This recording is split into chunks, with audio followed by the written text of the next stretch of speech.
Hello everyone, today in this video we will learn how to use animation in CSS. So let's see, आज की इस video के अंदर हम देखेंगे कि किस तरह से हम जो है एनिमेशंस बना सकते हैं। अच्छा, ये हमारे पास हमने पिछली वीडियो के अंदर देखा था कि ट्रांसफॉर्म स्टाइल का हमने यूज़ किया था। उससे पिछली वीडियो के अंदर हमने 2D शेप्स देखी थी, 3D शेप्स बनाना देखा था।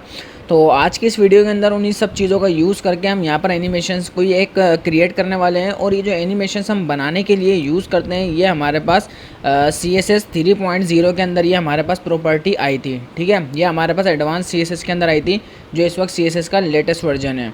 तो चलिए यहाँ पर सबसे पहले हम देखते हैं कि CSS के अंदर एनिमेशन करने के लिए कौन कौन सी प्रॉपर्टीज़, कौन कौन सी वैल्यूज़ होती हैं हमारे पास।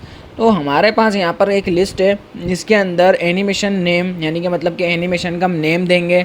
उसके बाद हम एनिमेशन ड्यूरेशन देंगे कि मतलब कितनी देर तक वो एनिमेशन चलनी चाहिए। एनिमेशन टाइमिंग फंक्शन, अच्छा ये जो एनिमेशन टाइमिंग फंक्शन है, याद होगा हमने जो है कुछ टाइम पहले एक देखा था ट्रांजिशन के अंदर, टाइमिंग फंक्शन के अंदर।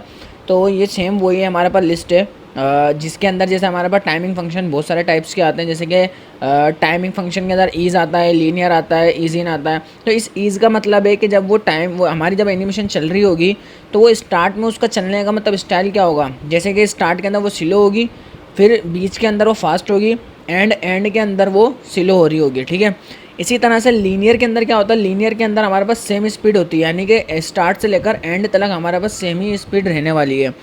ईज़ इन के अंदर क्या होता है, ईज़ इन जैसे हमारे पास स्टार्ट के अंदर स्लो चलेगा, और ईज़ आउट के अंदर क्या होगा कि हमारे पास जो स्लो होगा वो एंड के अंदर होगा। ठीक है, मतलब स्टार्ट में तो फास्ट ही होगा बट एंड के अंदर वो स्लो होगा। एक होता है ease in out, ease in out के अंदर हमारे पास होता है स्लो, यानी कि स्टार्ट के अंदर स्लो होगा और एंड के अंदर स्लो होगा। जैसे कि हमारे पास ईज़ वाली प्रॉपर्टी है, तकरीबन सेम टू सेम वैसे ही काम करेगा ये हमारे पास ईज़ इन आउट। अच्छा, एक होता है हमारे पास स्टेप स्टार्ट करके और एक होता है स्टेप एंड करके। इसके अलावा हमने क्यूबिक बेजियर देखा था, याद होगा जब हमने, अगर आप लोगों को ये टाइमिंग फंक्शन और डिटेल से पढ़ना है तो आप लोगों को मेरी ट्रांजिशन वाली वीडियो को देखना पड़ेगा। और उस वाली वीडियो का लिंक में जो है आप लोगों को आई कार्ड के ऊपर दे दूंगा, तो वहाँ से भी आप इसको ट्रांजिशन को देख सकते हो। तो चलिए वापसी एनिमेशन पर आते हैं। यहाँ पर एनिमेशन टाइमिंग फंक्शन के अलावा हमारे पास होता है एनिमेशन डिले। ये एनिमेशन डिले करता क्या है कि हमारे पास कितनी देर के अंदर, मतलब कि एनिमेशन जब चलना स्टार्ट होगी कितना टाइम लगाएगी वो चलने का। ठीक है, इसके अलावा एक होता है animation iteration count. Iteration count के अंदर क्या होता है कि मतलब ये हमारे पास आइट्रेशन काउंट ऐसा समझ लो कि एनिमेशन जिस तरह से जा रही है सेम उसी तरह से वापसी भी आएगी। ठीक है, एक होता है एनिमेशन डायरेक्शन, कि उसकी डायरेक्शन कहाँ होगी, लेफ्ट टू राइट होगी, टॉप बॉटम होगी, मतलब क्या उसकी डायरेक्शन होगी, हम देखते हैं इसको। इसके अलावा होता है एनिमेशन फिल मूड होता है, एनिमेशन प्ले स्टेट होता है, एंड के अंदर हमारे पास आता है एनिमेशन। ये हमारे पास जितनी भी हमने ऊपर प्रॉपर्टीज़ देखी हैं सबका शॉर्टकट होता है। तो चलिए अभी हम एक काम करते हैं, सबसे पहले इसको प्रैक्टिकल देखते हैं। और सबसे पहले तो मैं एक काम करूँगा, सीधा जाऊँगा अपने VS कोड के अंदर। तो मैं यहाँ पर आ जाता हूँ अपने VS कोड एडिटर के ऊपर, और सबसे पहले मैं यहाँ पर एक फ़ाइल बनाने वाला हूँ, कौन सी, index.html की। तो चलिए सबसे पहले एक फ़ाइल क्रिएट करते हैं, index.html। मैंने यहाँ पर आके एक फ़ाइल क्रिएट कर ली, सिंपल। यहाँ पर एक HTML की बॉयलर प्लेट लगा लेता हूँ। ठीक है, ये हमारे पास बिल्कुल बेसिक कोड है HTML का। अब यहाँ पर हमारे पास सबसे पहले कंटेंट के अंदर आके मैं इधर टाइप कर लेता हूँ एनिमेशन। ठीक है, और एक काम करते हैं, इसको साइड बार को बंद करते हैं और इसके अलावा बॉडी के अंदर आते हैं। सबसे पहले मैं एक काम करूँगा, डॉट बॉक्स। ठीक है, मैंने एक डिव लिया जिसके अंदर मैंने एक क्लास लगाई डॉट बॉक्स करके। अब एक काम और करने वाले हैं कि यहाँ पर सबसे पहले एक CSS की एक फ़ाइल को क्रिएट कर लेते हैं। मैंने बोला style.css। ठीक है, style.css की मैंने एक फ़ाइल क्रिएट करी, और ये जो फाइल है हमारे पास, इसके अंदर हम अपना सारा काम करने वाले हैं। तो मैंने ये बोला कि सबसे पहले जो मेरे पास डॉट बॉक्स है, ठीक है, जो मेरे पास डॉट बॉक्स आ रहा है, इसके अंदर स्टाइलिंग करने वाला हूँ। सबसे पहले तो मैं एक काम करूँगा, इसको थोड़ा सा जूम करूँगा, इसकी एक मैं हाइट दे देता हूँ। ठीक है, इसकी जो हाइट होगी वो होगी 200 पिक्सल, इसकी एक विड्थ होगी 200 पिक्सल, एंड इसके अंदर एक बैकग्राउंड कलर होगा विच इज़ ग्रीन। ठीक है, सो मेरे पास यहाँ पर अभी एक मैंने सिंपल एक कोड लिखा, आप लोगों को आई होप समझ में आ गया होगा मैंने कोड करा क्या, और यहाँ पर आके इसको लाइव कर लेते हैं। तो चलिए अभी देखते हैं कि लाइव करने के बाद ये हमारे पास किस तरह से ये होता है। अच्छा भाई, यहाँ पर हमारे पास ये लाइव हो गया। भाई बॉक्स कहाँ है, आ गया। ठीक है, ये हमारे पास बॉक्स भी आ गया। अब इस बॉक्स के अंदर, इससे पहले आप लोगों को याद होगा कि हम लोग यहाँ पर होवर का यूज़ क्या करते थे। जैसे मैंने बोला डॉट बॉक्स के ऊपर अगर मैं होवर करूँ, ठीक है, लेकिन करना क्या पड़ रहा है यहाँ पर, जैसे मैं होवर करूँगा तो इसका जो बैकग्राउंड कलर है वो रेड हो जाए। ठीक है, होगा क्या, जब मैं होवर कर रहा हूँ जब हो रहा है, जब माउस इसके ऊपर लेकर चाह रहा हूँ। बट अभी यहाँ पर सिचुएशन ये है कि मैं चाह रहा हूँ एनिमेशन बनाना, कि मतलब कोई माउस भले नहीं लेकर जाऊँ, मेरी मर्ज़ी माउस लेकर जाऊँ नहीं जाऊँ, लेकिन जैसी मेरी वेबसाइट लोड होगी ये एनिमेशन मेरी प्रॉपर वर्क करेगी, ठीक है। मतलब माउस ले जाने की मुझे कोई नीड नहीं होगी, बस ये मेरी एनिमेशन चलना चाहिए डायरेक्टली। तो यहाँ पर हमारे पास एडवांस CSS यानी कि CSS की मतलब ये एडवांस का मतलब ये है कि जब हमारे पास लेटेस्ट CSS 3 आई थी, इसके अंदर एक हमारे पास बिल्ट इन एक न्यू प्रॉपर्टी बनाई गई है @keyframes करके। @keyframes जैसे आप लिखोगे यहाँ पर हमसे एक आइडेंटिफायर मांग रहा है। आइडेंटिफायर का मतलब ये है कि एनिमेशन का नाम, ठीक है। मैंने यहाँ पर दे दिया माई एनिमेशन, फॉर एग्जांपल मैंने एक नाम रख दिया माई एनिमेशन। अब देखो यहाँ पर हमें दो चीज़ें होती हैं हमारे पास एनिमेशन के अंदर। ये मेरी एनिमेशन का नाम है, आप लोग इसका नाम कुछ भी रख सकते हो, जैसे मैंने इसका नाम रखा है माई एनिमेशन, आप लोग इसका नाम जो है कुछ भी रख सकते हो, ठीक है। तो अगर मैं XYZ भी लिख दूँ या ABC लिख दूँ, कुछ भी लिख दूँ, कोई इशू नहीं है, ठीक है। मैंने अभी फ़िलहाल के लिए माई एनिमेशन इसका नाम रखा। और यहाँ पर हमारे पास दो चीज़ें होती हैं, एक होता है फ्रॉम, ठीक है, और एक होता है हमारे पास टू। यहाँ पर एक होता है हमारे पास टू, एक होता है फ्रॉम, एक होता है टू। इस फ्रॉम और टू का मतलब ये है कि एनिमेशन कहाँ से चलना स्टार्ट होगी, टू का मतलब है कहाँ तक जाएगी। मिसाल के तौर पर फॉर एग्जांपल ये मतलब 0 से चलना स्टार्ट होगी और 100 तक जाएगी, मतलब इस तरह से मैं आपको एक एग्जांपल दे रहा हूँ। तो हमारे पास फ्रॉम का मतलब है कि कहाँ से चलना स्टार्ट होगी और कहाँ तक जाएगी। चलो अभी इसके अंदर हम आते हैं। मैंने बोला फ्रॉम के अंदर कि भाई जब स्टार्ट में चलना स्टार्ट होगी, मतलब जब ये चलना स्टार्ट होगी मेरी एनिमेशन, तो इसका जो इसकी जो विड्थ है, ठीक है, अभी इसकी जो विड्थ है भाई बाय डिफ़ॉल्ट कितनी आ रही थी 200 पिक्सल। मैंने बोला भाई जब वो चलना स्टार्ट होगी वो तो 200 पिक्सल होगी ही होगी, ठीक है। लेकिन जब वो एंड होने लगेगी, जब वो एंड होने लगेगी तो उसकी विड्थ कितनी होगी, वो मैंने बोल दिया 500 पिक्सल। मतलब उसकी जो विड्थ कितनी होगी 500 पिक्सल। अच्छा भाई ये मैंने लगा लिया, मैंने बोला फ्रॉम और टू के अंदर बता दिया है कि जब वो स्टार्ट होगी तो ये इसकी विड्थ होगी 200 पिक्सल, जब वो एंड होने लगेगी तो इसकी विड्थ क्या होगी 500 पिक्सल। सो यहाँ पर अभी हमने बिल्कुल बेसिक काम करा। अभी एक काम करते हैं, वापसी से मैं एक बार आपको कोड लिख के दिखा देता हूँ, ठीक है, ताकि कन्फ्यूजन ना हो इसके अंदर।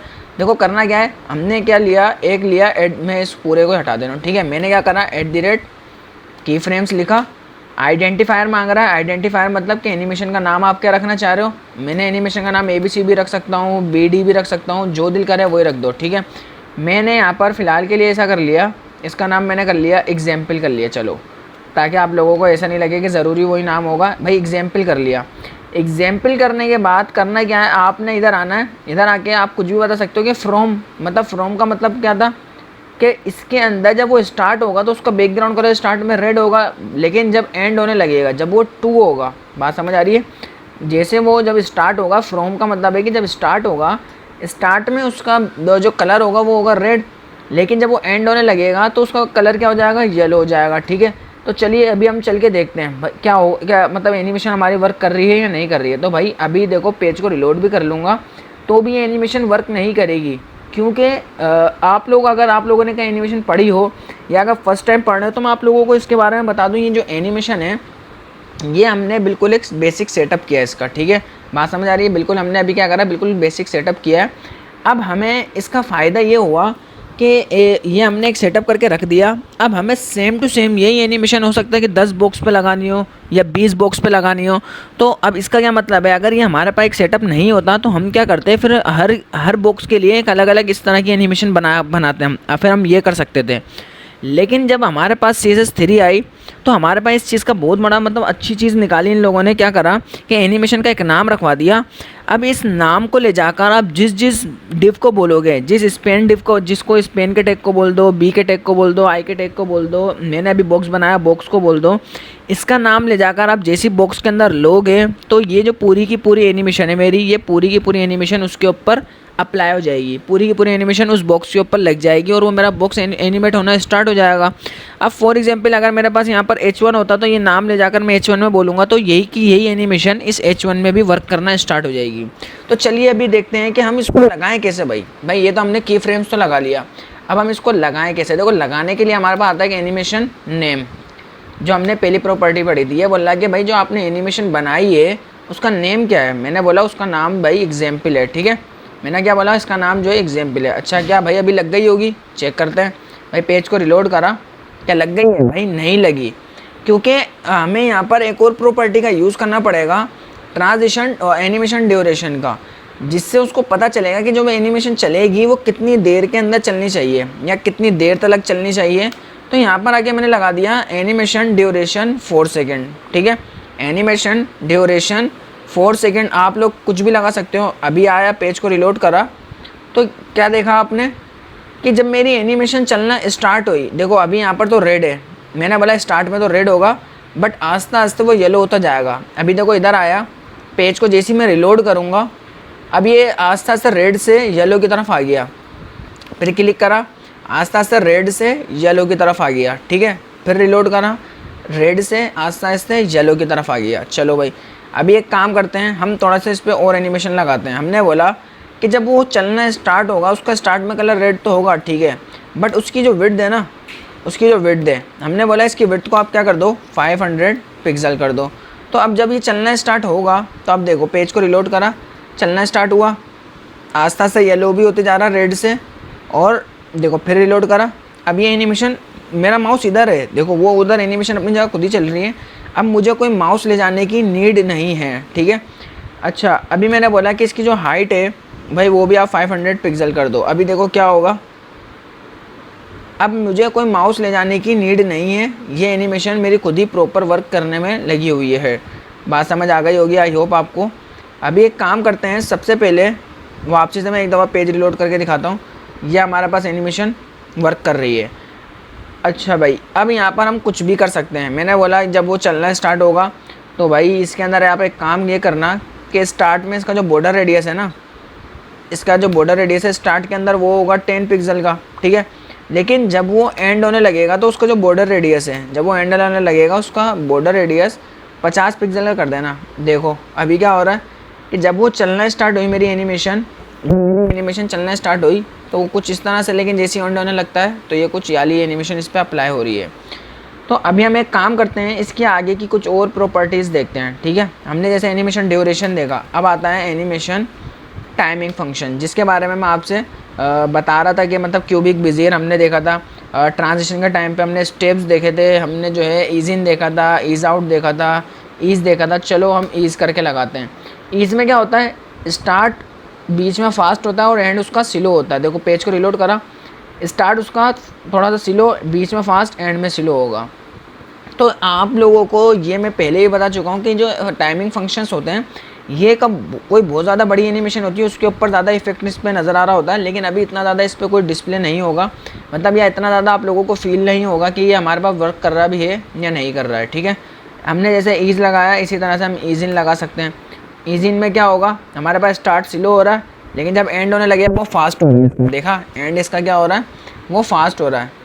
अच्छा ये जो मैं 4 सेकंड का लगाया हुआ है, मैं हो सकता है इसको फास्ट लगा दूँ। भाई मैंने जो ये इसकी ड्यूरेशन लगाई हुई है, मैं इसको 10 सेकंड बोल सकता हूँ, मैं इसको 20 सेकंड बोल सकता हूँ, मैं इसको कुछ भी बोल सकता हूँ, ठीक है। अगर मैं इसको बोल दूँ 1 सेकंड तो अभी 1 सेकंड मतलब फास्ट हो जाएगा, एकदम इस तरह का हो जाएगा। तो नॉर्मली मैं इसको 3 सेकंड रखता हूँ। 3 के अंदर क्या होगा, नॉर्मल चलेगा, हमारे पास एक नॉर्मल स्पीड होगी इसकी, ठीक है ना। अभी हम यहाँ पर आते हैं, इसकी और कुछ प्रॉपर्टीज़ देखते हैं। जैसे मैंने ईज लगाया, सेम इसी तरह से ईज इन आउट भी हम इस पर लगा सकते हैं। अभी इधर आते हैं तो अब क्या होगा, इसका जो स्टार्ट है वो स्लो होगा, बीच में है फास्ट होगा और एंड इसका स्लो होगा, ठीक है। तो ये कुछ इस तरह से काम कर रहा है। हम यहाँ पर इसको स्टेप के अंदर भी दे सकते हैं, ठीक है। स्टेप्स मतलब कि भाई 4 स्टेप में चलने चाहिए। चलो भाई अभी 1 2 3 4, पेज को रिलोड करा, 1 2 3 4। अभी इस तरह से हमारे पास स्टेप वाइज चल रही है, ठीक है। तो आप लोग इसको स्टेप वाइज भी चला सकते हो, बट अभी मैं इसको एक काम करता हूँ, मैं सिंपल इसको रखता हूँ ईज इन करके, ठीक है, नॉर्मली। यहाँ पर आते हैं, मैंने बोला एनिमेशन डिले, कि जब एनिमेशन चलना स्टार्ट होगी वो वेबसाइट के लोड होने के कितनी देर बाद चलना स्टार्ट हो, ठीक है। बात समझ आ रही है कि वेबसाइट खुलने के कितनी देर बाद चलना स्टार्ट हो, या आपकी नॉर्मली आप इस तरह से कह लो कि जब आपकी एनिमेशन चलना स्टार्ट होगी तो वो कितनी देर बाद चलेगी आपकी एनिमेशन, हम इसको ये बताने वाले हैं, ठीक है। मैंने इसको बोल दिया मेरी एनिमेशन जो है ना कम से कम भी 3 सेकंड के बाद चले। आके भाई वेट करो, यहाँ पर हमने वेट किया। अब 3 सेकंड जैसे हुए तो हमारे पास एनिमेशन ही चलने लग गई। वापसी देखो, पेज को रिलोड करा, 1 2 3, अभी देखो चलना स्टार्ट हो गई। तो हमारे पास डिले होता है कि हम कितनी देर बाद एनिमेशन को रन करना चाह रहे हैं, तो मैंने फ़िलहाल इसको बंद कर दिया। और डिले के बाद आता है हमारे पास आइट्रेशन फिल मोड। देखो फिल मोड में क्या होता है, फिल मोड में ये होता है हमारे पास जैसे कि बैकवर्ड का मतलब क्या है, अभी देखो ये हमारे पास एनिमेशन चलना स्टार्ट हुई, ये गया और वापसी आके वहीं के वहीं रुक गया। मतलब वापसी देखो जहाँ से चलना स्टार्ट हुआ एनिमेशन तो चली, जाके वापसी वहीं पर ही जाके रुक गई है, ठीक है, ये होता है बैकवर्ड। लेकिन बैकवर्ड के अलावा हमारे पास एक और प्रॉपर्टी आती है फॉरवर्ड में क्या होगा, चला, ठीक है, चलने के बाद जहाँ पर था, मतलब जहाँ पर इसका एंड हुआ उसने वहीं पर ही ब्रेक मार लिया, इसके बाद वो नहीं चला, ये होता है हमारे पास फॉरवर्ड्स, ठीक है। बैकवर्ड में क्या होता है, डिफ़ॉल्ट वैल्यू है बोथ में तकरीबन सेम ही काम है, जैसे चलना स्टार्ट होगा और ये वहाँ पर आने के बाद ये रुक जाएगा, ठीक है, ये हमारे पास तकरीबन सेम ही काम कर रहा होता है। नन का मतलब है कि अगर आपके पास फिल मोड लगा हुआ है तो इसको नन कर दो, मतलब लगेगा ही नहीं, हट जाएगा। तो फ़िलहाल के लिए अभी हम इसको नन पे ही रखते हैं या इसको कमेंट करके छोड़ देते हैं। चलो, ये होता है एनिमेशन फिल मोड। अब फिल मोड के बाद है आइट्रेशन काउंट, जो बहुत ही ज़्यादा यूज़ होने वाली बहुत ही ज़्यादा इंपॉर्टेंट प्रॉपर्टी है। इनफाइनाइट का मतलब ये होता है हमारे पास कि अनलिमिटेड चलते रहे, ठीक है। मैंने लगा दिया यहाँ पर अनलिमिटेड के लगा दिया, इनफाइनाइट ही में चला, अभी से चल रहा है। अब ये लाइफ टाइम चलता ही रहेगा। अगर हम अपने हिसाब से इसको चलाना चाह रहे हैं, मिसाल के तौर पर फॉर एग्जांपल हमारे पास मैंने दे दिया 4, ये हमारे पास अब देखते हैं क्या होने वाला है। जैसे अभी 1 मिनट 4 मैंने ज़्यादा दे दिया, 2 दे दिया इसको मैंने, ये अभी हमारे पास चला 1 हो गया, ये हमारे पास 2 हो गए, ये हमने 2 लगा दिया, ठीक है। हम इसको नंबर भी बता सकते हैं, हम इसको इनफाइनाइट भी बता सकते हैं कि अनलिमिटेड वो चलते रहे, तो अभी हम फ़िलहाल इनफाइनाइट लगाते हैं। अब एनिमेशन हमने देखा था आइट्रेशन काउंट, अब डायरेक्शन की बारी है, बहुत ही ज़्यादा यूज़ होने वाली प्रॉपर्टी है। ऑल्टरनेट सबसे ज़्यादा इंपॉर्टेंट है। देखो ऑल्टरनेट में क्या हो रहा है, जैसे वो जा रहा है ऐसे ही वो वापसी भी आ रहा है, ये बहुत ही ज़्यादा यूज़ होता है कि जैसे ही वो जा रहा है ऐसे ही वो हमारे पास रिवर्स में वापसी भी आ रहा है। वो बात समझ आ रही है, जैसे ही वो जा रहा है ऐसे ही वो रिवर्स के अंदर वापसी भी आ रहा है, ये हमारे पास होता है एनिमेशन के अंदर, आइट्रेशन के अंदर। सेम टू सेम एक होता है ऑल्टरनेट रिवर्स के अंदर इसको चलाने से पहले मैं एक और चलाता हूँ। पहले तो रिवर्स में क्या होता है, ये उल्टी चलना स्टार्ट होगी। ये देखो पेज को रिलोड करा, जब ये एनिमेशन चलना स्टार्ट हो रही है उल्टी चल रही है, मतलब जहाँ पर इसका एंड होता था वहाँ से चलना स्टार्ट हो रही है। ये देख रहे हो, जहाँ पर इसका एंड होता था पहले के टाइम पर, ये अब वहाँ से चलना स्टार्ट हो रही है, ये होता है रिवर्स। इसी तरह से हम यहाँ पर बता सकते हैं ऑल्टरनेट रिवर्स का मतलब है कि जैसे ही वो जाएगी ऐसे ही वो वापसी भी आएगी। लेकिन ये चलना जब स्टार्ट हो रही है कहाँ से हो रही है, बिल्कुल एंड वाले से, मतलब जैसे कि 0 से 50 पे जा रही थी ना पहले, तो ये 50 से चलना स्टार्ट हो रही है, 50 से 0 पे जाना स्टार्ट हो रही है। ये बात समझ आ रही है, ये होता है ऑल्टरनेट रिवर्स। तो आई होप ये आपको क्लियर हो गया होगा कि किस तरह से ये हमारे पास एनिमेशन वर्क करती है। अब ये कभी भी नहीं रुकेगा, ये लाइफ टाइम तक चलता रहेगा, बिकॉज ऑफ हमने यहाँ पे लगा दिया इनफाइनाइट। तो अभी यहाँ पर आते हैं एनिमेशन के अंदर एक बहुत ही ज़्यादा इम्पोर्टेंट प्रॉपर्टी जिसे हम कह सकते हैं प्ले स्टेट में क्या होता है, हमारे पास यहाँ पे 2 वैल्यूज़ होती हैं, पोज होता है, रनिंग होता है। पोज का मतलब है कि मतलब रुक जाएगा, रनिंग का मतलब है चलना स्टार्ट हो जाएगा। भाई मैंने बाय डिफ़ॉल्ट लगा दिया रनिंग का क्या मतलब है, भाई चलता रहेगा, या आप लगाओ या नहीं लगाओ, बात तो एक ही है, अभी तो रनिंग में भाई, ठीक है, चल रहा है। लेकिन पोज कब यूज़ होगा भाई, पोज मैंने ये बोला जैसे मैं इस बॉक्स के ऊपर अपना माउस लेकर जाऊं तो एनिमेशन मेरा प्ले स्टेट पोज्ड हो जाए। बात समझ आ रही है, क्या बोला मैंने, बोला जैसे मैं अपने इस बॉक्स के ऊपर होवर करूं या माउस लेकर जाऊं तो मेरी एनिमेशन पोज्ड हो जाए, जहाँ पर भी है वहीं के वहीं रुक जाए, ठीक है। चलो देखते हैं भाई, अभी इधर आया, अभी तो भाई आप लोगों के सामने एनिमेशन चल रही है, जैसे माउस लेकर जाऊंगा रुक गई भाई, इधर आया फिर माउस लेके गया रुक गई, फिर हटाया फिर मैं माउस लेकर जाता हूँ रुक गई। तो हमारे पास बाय डिफ़ॉल्ट तो रनिंग थी, जैसे माउस लेकर जाऊँगा पोज हो जाएगी, तो ये होता है हमारे पास पोज। तो आई होप ये आपको सही तरह से क्लियर हो गया होगा। यहाँ पर आके हम शेडो भी लगा सकते हैं, मैंने यहाँ पर आके बोला बॉक्स शेडो, ठीक है। यहाँ पर हम बॉक्स शेडो के अंदर कुछ वैल्यू डिफाइन कर देते हैं, जैसे कि मैंने दे दिया इसके अंदर 5 पिक्सल, 10 पिक्सल, 30 पिक्सल, और यहाँ पर दे दिया मैंने ग्रे कलर, और ग्रे का भी जो है ना इसकी ट्रांसपेरेंसी को मैं कम करूँगा। अब देखना है कैसा लगने वाला है, ये बहुत ही ज़्यादा ज़बरदस्त लगेगा आई थिंक, मेरे ख्याल से, ठीक है। देखते हैं भाई, अब देखो जैसे ये जा रहा है, लेकिन जब ये हमारे पास ऊपर की तरफ आता है तो देखो यहाँ पर हमारा भाई शेडो भी लग कर आ रहा है। तो इस तरह से हम यहाँ पर शेडो वगैरह या कोई भी एनिमेशन हम इसके ऊपर अप्लाई कर सकते हैं। तो आई होप ये आपको सही तरह से क्लियर हो गया होगा। तो ये थी हमारे पास एनिमेशंस। तो आप लोगों ने देखा कि किस तरह से हम इसको यूज़ करते हैं। अब हम इसको थोड़ा सा और डिटेल के अंदर लेकर जाते हैं, ठीक है। मतलब ये तो नॉर्मल हमारे पास जो प्रॉपर्टीज़ थी वो तो वही रहेंगी, एनिमेशन की प्रॉपर्टीज़ तो सेम वही रहेगी, ठीक है। अब मैं आप लोगों को थोड़ा इसका एडवांस वर्जन दिखाता हूँ। मतलब एडवांस वर्जन में कैसे बोल रहा हूँ, एडवांस तो फिर ज़्यादा कुछ नहीं है, बस यही होगा कि हमारे पास ये जितनी भी सारी प्रॉपर्टीज़ हैं, हम जो एक एक करके लिख रहे थे, ये सारी हम एक ही साथ यूज़ कर सकते हैं। हम जो एक एक करके यहाँ पर टाइप कर रहे हैं कि ये एक अलग लाइन में, ठीक है, ये एक अलग लाइन हो गई, ये एक अलग लाइन हो गई, तो हम सारा जो एक एक करके लिख रहे हैं ये सब हम एक ही साथ भी काम कर सकते हैं। चलो देखते हैं कि किस तरह से काम होगा। मैं अभी फ़िलहाल के लिए सबको कमेंट कर लेता हूँ, ठीक है। मैंने एग्जाम्पल तक का कमेंट कर लिया कि एनिमेशन नेम। अब ये सारा जितना भी काम था सब हम एक ही लाइन में करते हैं। हम यहाँ पर लेंगे एनिमेशन, ठीक है। अब एनिमेशन लगाने के बाद यहाँ पर हमारा बहुत सारी वैल्यूज़ आती है। मैं आप लोगों को एक काम करता हूँ, एनिमेशन के अंदर ये सारी हमारे पास वैल्यूज़ आती हैं। एनिमेशन, ये हमारे पास सबसे पहले आता है एनिमेशन का नेम, कि मतलब आपके एनिमेशन का नेम क्या है। उसके बाद आता है ड्यूरेशन, कि कितनी देर तक चलेगी। ईजिन का मतलब है जैसे हमने यहाँ पर जिस सीक्वेंस से यहाँ पे लिखी थी ना, उसी सीक्वेंस से यहाँ पर भी आएगा। फिर हमने उसके बाद लगाया था इनफाइनाइट, ठीक है, इनफाइनाइट चलता रहेगा। उसके बाद था अल्टरनेट, के मतलब जैसे जा रहा वैसे का वैसे ही आएगा। रनिंग का मतलब था रनिंग होता रहेगा। चलो रनिंग तक हमारा हटा लेते हैं, ठीक है। अभी हम इसको चलाते हैं, देखते हैं। तो ये देखा आपने हुआ क्या, जैसी एनिमेशन में चलती हुई छोड़कर गया था, सेम टू सेम वो सब एक ही लाइन में लिखा, और ये सब प्रॉपर मेरे पास अभी भी वर्क कर रहा है। तो आई होप ये आपको एक ही लाइन के अंदर एनिमेशन देना भी समझ में आ गया होगा किस तरह से दे रहे हैं। अच्छा, अभी एक और चीज़ देखते हैं यहाँ पर। अभी यहाँ पर हमने देखा कि जो हमारे पास एनिमेशंस थी ये हम दे रहे थे दो, मतलब फ्रॉम से टू, मतलब कि जहाँ से चलना स्टार्ट हो रही है कहाँ तक चलेगी, ठीक है। ये हमारे पास थे दो तरीके।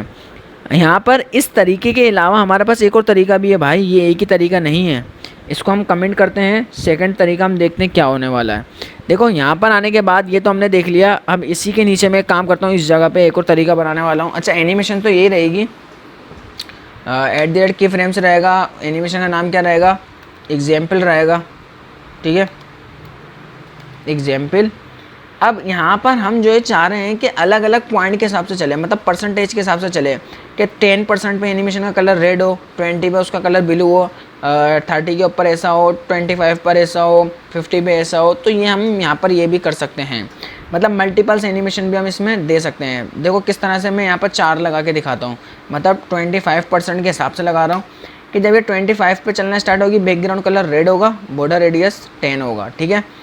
जब हमारे पास ये 25 से चलते चलते 50 पे पहुँचेगी तो इसका जो बैकग्राउंड कलर है वो येलो हो जाएगा, और बॉर्डर रेडियस क्या हो जाएगा, 50 पिक्सल हो जाएगा, ठीक है भाई। जब ये हमारे पास 50 से आगे चलते चलते ये सब 75% पे पहुंच जाएगी एनिमेशन, तो इसका बैकग्राउंड कलर ब्लू हो जाएगा, बॉर्डर रेडियस अगेन 0 हो जाएगा। जब ये चलते चलते 100% पे पहुंचेगी तो भाई इसका बैकग्राउंड कलर अगेन चेंज हो जाएगा, बॉर्डर रेडियस फिर से 10 हो जाएगा। तो चलो अभी देखते हैं इसको क्या होता है। यहाँ पर मैं आया, आप लोगों ने देखा इसमें हो क्या रहा है। अब देख रहे हो इसमें कलर किस तरह से चेंज हो रहे हैं बहुत सारे। मैं एक काम ये करूँगा कि इसको जो है मैं थोड़ी सी टाइमिंग को बढ़ाता हूँ, 5 सेकंड तक चलाएंगे। और मैंने बोला जब ये मेरा बॉक्स चलना स्टार्ट होगा, इसकी विड्थ तो बाय डिफ़ॉल्ट क्या थी, 200 पिक्सल विड्थ थी। मैं इसकी विड्थ को बढ़ाता हूँ। मैंने बोला आस्ते आस्ते इसकी विड्थ कितनी हो जाएगी, नहीं इसकी विड्थ हो जाएगी 300 पिक्सल। लेकिन जब 75 पे पहुँचेगा, जब ये 75 पे पहुँचेगा तो इसकी विड्थ कितनी हो जाएगी, वापसी 200 हो जाएगी। जब ये वापसी से 200 पे पहुँचेगा फिर से इसकी विड्थ कितनी हो जाएगी, 500, मतलब 600 या 500। मैंने बहुत सारे आगे पीछे लगा दी। चलो देखते हैं कैसा हो रहा है ये भाई। जब ये एनिमेशन हमारे पास चलना स्टार्ट हुई, ठीक है, पहले तो ये 200 वापसी पीछे आई, फिर ये अब आगे की तरफ जाएगी। ये देखो चलना स्टार्ट हुई, इस तरह से वापसी पीछे गई, फिर ये जाएगी बड़ी स्पीड से आगे की तरफ। ये देखो, बात समझ आ रही है ये एनिमेशन किस तरह से चल रही है। पहले चल रही है 25 पर, 25 से 50, जैसी 25 पर होती है 200 होती है वो, ठीक है। जैसी वो 50% पे जाती है वो जाती है 300 के ऊपर, फिर वापसी से अगेन 200 पर ही आती है वो 75 होने पर, फिर वो जाती है 500 पिक्सल की तरफ। अभी हम एक काम करते हैं कि इसकी स्पीड को थोड़ा सा फास्ट करते हैं। अब देखना फिर उसके बाद क्या होने वाला है। 2 सेकेंड। ठीक है, अब देखना क्या होगा। ये यहाँ पर हम आए, अभी जैसी मेरी एनिमेशन चलेगी तो इस तरह से चली, फास्ट हुई, अभी वापसी आई। अच्छा, कलर देख रहे हो उसके किस तरह से चेंज हो रहा है हमारे पास। हम मल्टीपल भी इसके अंदर लगा सकते हैं। हम एक काम करते हैं, इसके अंदर और भी कुछ डिज़ाइनिंग हम करने की कोशिश करते हैं। हम इस पर हाइट के ऊपर आते हैं। हमने बोला जब ये चलना स्टार्ट होगी इसकी जो हाइट है 300 होगी। ठीक है, यहाँ पर इसकी जो हाइट है अगेन वापसी से पीछे की तरफ आएगी, और इसकी जो विड्थ है अगेन हाइट जो है 500 पिक्सल हो जाएगी। चलो अभी ऐसा होगा भाई, हमारे पास एनिमेशन अभी चलना स्टार्ट होगी। डिले भी लगा हुआ है ना, थोड़ा डिले का टाइम लेगा। ये इस तरह से चल रही है हमारे पास, बात समझ आ रही है। अच्छा, ये एक चीज़ और बता दूं, ज़रूरी नहीं है कि यहाँ पर हम जो है 25 दें, 50 दें या 75 दें। हम यहाँ पर 10 भी कर सकते हैं, 30 भी कर सकते हैं, 60 भी कर सकते हैं, कोई इशू नहीं है। मतलब कोई भी अपने हिसाब से परसेंटेज आप लगा सकते हो। बात समझ आ रही है, परसेंटेज आप कुछ भी लगा सकते हो। और मैं अभी एक काम करता हूँ, जो 3 सेकंड का डिले मैं इसको हटाता हूँ। ठीक है, यहाँ पर आके इसकी टाइमिंग को कर देता हूँ 1 सेकेंड। 1 सेकेंड के ऊपर देखना है कैसे फास्ट चल रही होगी ये। इस तरह से हमारे पास ये एनिमेशन वर्क कर रही है। तो आई होप ये आपको अच्छी तरीके से क्लियर हो गया होगा। और जो नेक्स्ट वीडियो होगी वो बहुत ही ज़्यादा इंपॉर्टेंट होगी। हम नेक्स्ट वीडियो में कवर करेंगे कि डिस्प्ले प्रॉपर्टी का किस तरह से हम यूज़ करेंगे, और उसके बाद हमारी जो नेक्स्ट वीडियो होगी वो पोजीशन की होने वाली है। तो इंशाल्लाह मिलते हैं अपने नेक्स्ट वीडियो में, जब तक के लिए गुड बाय।